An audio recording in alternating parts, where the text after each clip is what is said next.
What connects the Bermuda Triangle, Sigmund Freud, and Pokemon? Correct, it's eels, one of the strangest yet coolest creatures nobody cares about. For simplicity reasons, we will talk specifically about the European eel here. Eels are basically very elongated fish. They start their life out in the Atlantic Ocean. Not anywhere in the Atlantic Ocean, but actually right in the Bermuda Triangle. Well, actually in the Sargasso Sea, which is this part here in the Atlantic Ocean. This is their breeding grounds, and this is where they start their life as larvae. After they are born, they are referred to as leptocephalus. As they go through their life, they evolve into different stages, pretty much like a Pokemon.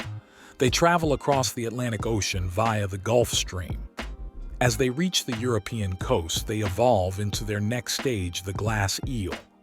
As if traveling across the Atlantic Ocean wasn't enough, they now start to migrate into the continent, swimming up rivers, streams, or even the ground until they reach smaller ponds where they settle and evolve into their next stage in life, the yellow eel. Now they're just chilling, until at some point, on average 10 to 14 years later, they feel like it's time. They evolve into the silver eel and make their way back. They swim all the way back to the ocean and cross the Atlantic Ocean again, back to where they came from. Once arrived, they make more babies, and then they die. What a life! All of this has been a mystery to scientists for a long time, and a lot of details about the eel's life still remain a mystery. One guy who spent a lot of time studying eels was, you guessed it, Sigmund Freud. Yes, the guy who told us we want to fuck our parents or something like that. Maybe the eels had a traumatizing effect on him. Actually, as a 19-year-old young and aspiring scientist, he was dissecting hundreds and hundreds of eels in Italy in the hopes of finding eel dick, or more scientifically, a male sex organ. Because even up until today, no one has ever been able to observe eels mating. So naturally, scientists wanted to see if they could find eels with penises. Well, turns out Freud failed to find said male sex organ.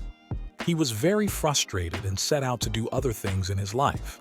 Even Aristotle was intrigued by eels and was wondering about the same question Freud was. How do eels mate?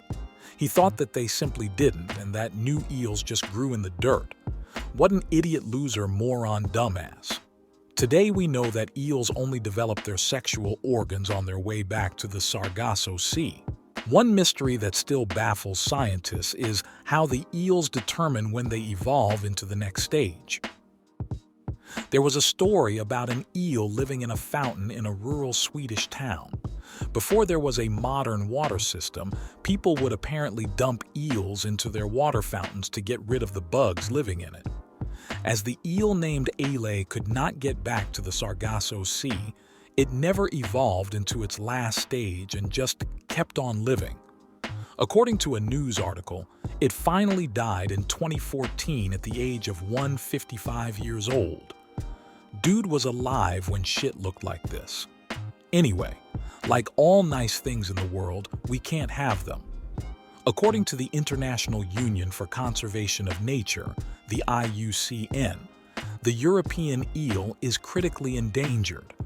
This means they are facing an extremely high risk of extinction in the wild. Great.